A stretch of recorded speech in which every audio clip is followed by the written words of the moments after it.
Welcome to Get the Facts, the program that provides you with information on government's policies and initiatives. I'm your host, Enthros Campbell. The government over the years has been encouraging more persons to become contributors of the National Insurance Scheme, the NIS. This is to secure an income by way of pension for when you are no longer able to work. Now, particular interest has been placed on household workers. And in this first segment of the program, we will speak with President of the Jamaica Household Workers Union, Shirley Price. Ms. Price, welcome to the program. Thank you for having me. So good to have you. Yes. Let us start with who is in this category of workers. Okay, a domestic workers is person that is paid by a household, meaning a person who is own their homes and employ somebody. It could be a cook, it could be a driver, it could be a gardener, domestic worker, caregiver, particular nurse. They are categorized as domestic workers. Right, we're trying to get these people to contribute to the NIS. Tell us, how is that going? What are your numbers like? Well, it's very low. It's very low, and we are fighting, and we are trying to go about to educate the category of workers to make sure that they are contributing to the NIS. Yes, because in the recent pandemic, they were totally left behind because they weren't contributing. Why? Why is it so low? Why? I think it's because of access. What do you mean by access? Because domestic workers work long hours, and they work. Some work from Monday to Saturday, and they pay through a stamp card, which they have got to get the stamp at the post office. So a domestic worker should pay half, and the employer pay half, which is $250. Some employers go ahead and pay it on their own, but some of them split it. Domestic worker have to pay half, and they pay their half. For domestic worker to go to post office, we all know that post office don't open and Saturday and Sunday, most of them, very few. And so when domestic worker leave work in the evening, Friday evening, they're already closed. And then Saturday, sometimes they come back to work, or is the one day they have to do their chores with the kids and all of that. So it's kind of hard for them to reach there. What are you suggesting?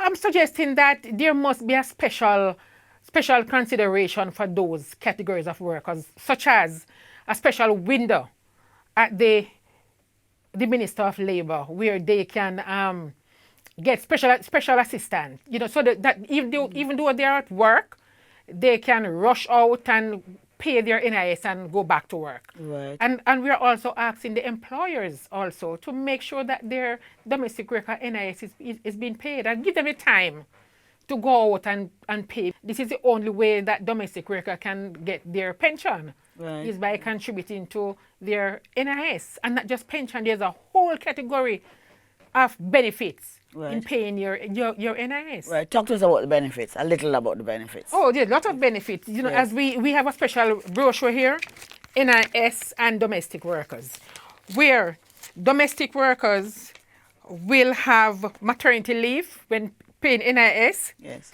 They will have invalidity benefits. Yes, benefits, yes, sorry. Mm-hmm. Retirement, pension, mm-hmm, spouse allowance, NI goal, okay, the insurance card. You have widow and widowers benefits, special child benefit, orphan benefit, funeral grant, you know, and okay, so much more. But now, with the help of the International Labour Organization and the collaboration with the Minister of Labour, we are going across the island to have awareness campaign and to register those categories of workers, not just domestic workers, but low-income workers. All right. You've been having some consultations with the government. What kind of feedback are you getting from your members? Oh, they welcome the consultation and to know that the NIS department, you know, gonna be reaching them pathway. You know, they're gonna come and look for them instead of they going out to get the forms to register and all of that. They're meeting them pathway. What are some of the issues that you're discussing? Well, we're talking about them not paying the NIS and the limitation that they have, you know. Who not paying that? if the domestic worker, if they don't Okay. clear their NIS, the limitation. For example, the other day when the care package was out, they couldn't have Have get any any access to benefit it? because they would have to go online and put in their NIS, and they didn't. If you don't have NIS to put in that form, you cannot go any further. Okay. So, know that they know that, and they have experienced it because this pandemic has taught them a lot. Yes, yes, yes. So because of that, once bitten, twice shy. What would you like to say to the members of your group? I would like to say to not just domestic worker, but the low income workers to go out and register for the NIS pension. Because if you don't do that, you will be left behind. It is on you. The forms are at the Minister of Labour office, 18 Ripon Road, and they are also at the Jamaica Household Workers Union office, 4 Ellis May Road in North Retreat. Call us. Our number is 906 2849. That's 906 2849. We have forms there. We will help you to fill the form out so you can start the process. We take a quick break at this point and thank Ms. Shirley Price, President of the Jamaica Household Workers Union, for sharing in today's program. We'll continue the conversation with Director of National Insurance at the Ministry of Labour and Social Security, Portia Magnus. Please stay with us.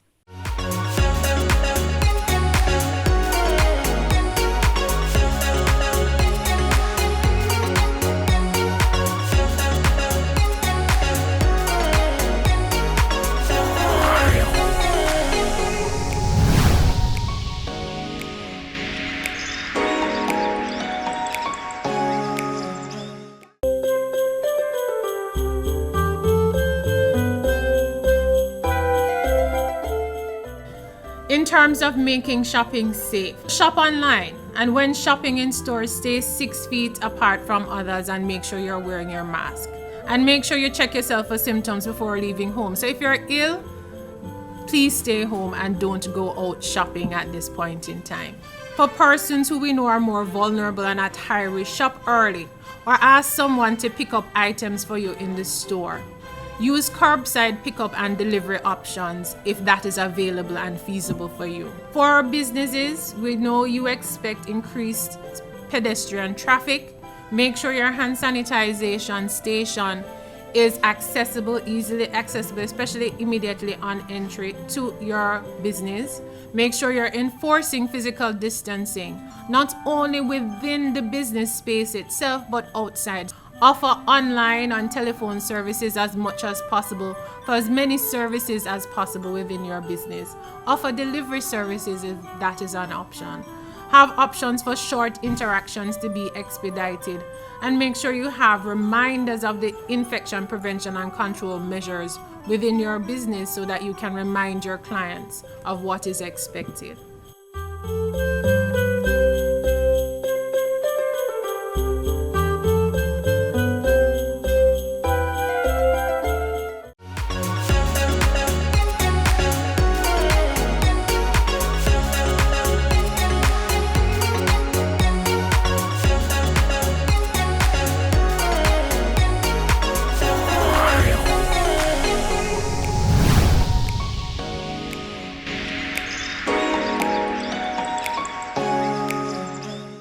Welcome back to Get the Facts. Today's discussion is about getting more members of the household worker group to participate in the National Insurance Scheme, the NIS, to secure their retirement pension and other benefits. Our conversation continues with Director of National Insurance at the Ministry of Labour and Social Security, Ms. Portia Magnus. Ms. Magnus, welcome to the program. So good to have you. Thank you for having me. Good. Now, what is the Ministry of Labour doing to increase the percentage, 3% of the group of the household workers who are registered and are participating? Right. Tell me, what are you doing to increase that number? Well, right now we'll be ramping up our efforts. So before, what we would do is just the normal, where we go out and we do presentations and we participate in different events.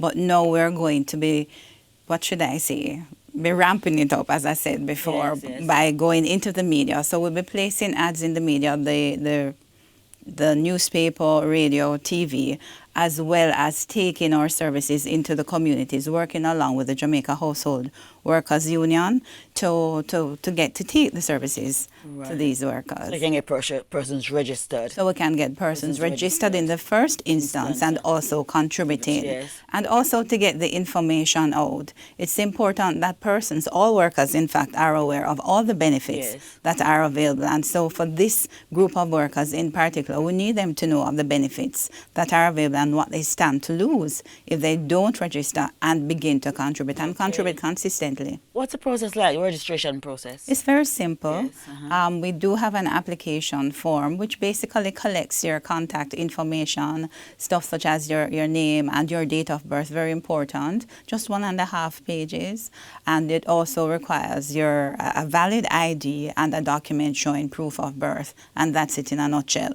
And from that registration, you are given a NIS number which is unique to you and it follows you throughout your work life. Right. So even if you change employer, even if you move from being employed to someone and you begin to open your own business, then that number stays with you. So we have your contributions tracking throughout your working life. Right. After registration, what? After registration, then contributions. Yes. Tell me about the contribution. Who pays the contribution? Well, based on our legislation, the National Insurance Act, how it is set up, the domestic worker is an employee in one sense. So because you do have different types of domestic workers. So where you are employed by someone, then the requirement is 50% by the employer and 50% by the employee. In the case of the domestic worker, in Jamaica, what we have observed, though, it's one of two cases. It's either the employer pays the full amount because it is so small, or the worker, him or herself, does the contributions on their own. Right. How do we go about making the contributions? Where do they go to get contributions to done? All right, very simply, it is that once you register and you would have indicated that you are a domestic worker, we have an antiquated method of contributing, which we intend to change in the near future. So you are issued with a stamp card, and the contributions come in when you go to the post office and you purchase the special NIS stamps. Then you affix the stamps to the stamp card at the end of the calendar year. Then you return it to the NIS office, and we actually enter the value of your contributions using the value of the stamps onto our system. So it's accredited to you. We really have to fix that system. Yes, we right? do. Are we getting there anytime soon? Yes, the technology. Yes. So Yes. in fact, 2 days ago, we did have a meeting at work with our MIS team. And one of the areas that we will be focusing on in the near future, beginning next year, is changing registration to automate that service. Right. So that's the first thing. But we should encourage persons who are employing domestic workers, workers yes. to really help them to make this contribution. Yes, so our employers should be requesting or certainly requiring their employee, because it is a job, Yes.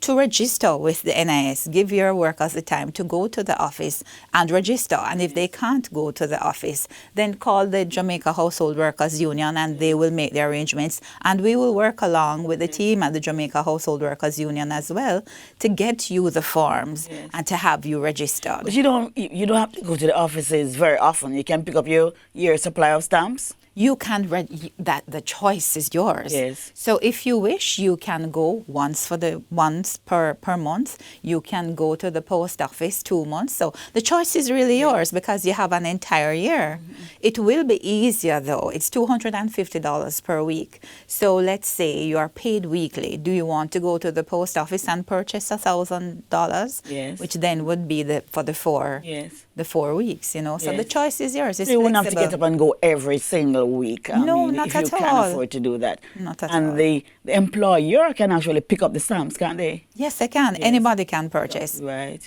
Anyone. All right. Talk to us about the consultation between the worker group now. How is it going?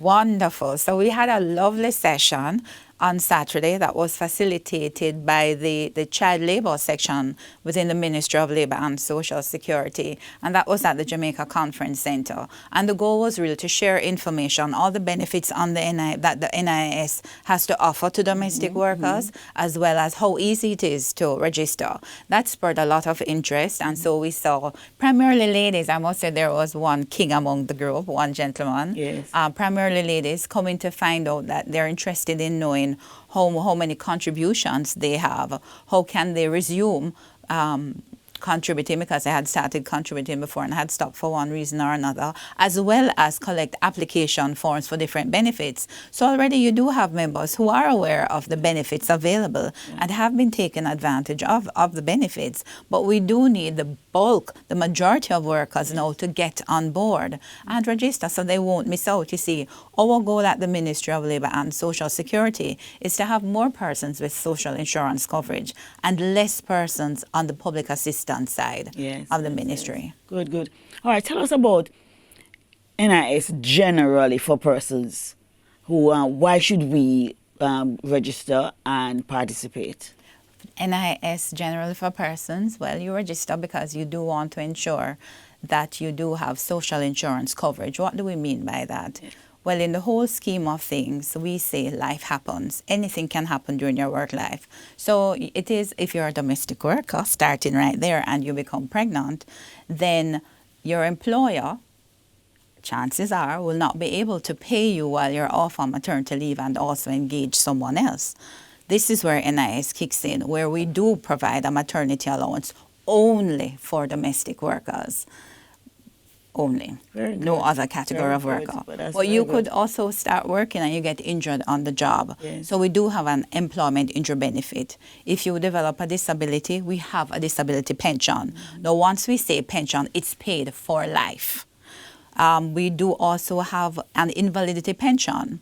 And now we do have so many lifestyle illnesses, and some of them do cause persons to be permanently, what should I say, unable to work. And so this is where you can qualify for an invalidity pension. Yes. We also have survivors' benefits. So if you die and you leave a spouse, there's a pension for your spouse. If you have children younger than 18, there are benefits that can be paid to the guardian of your child or children until they're 18 years old.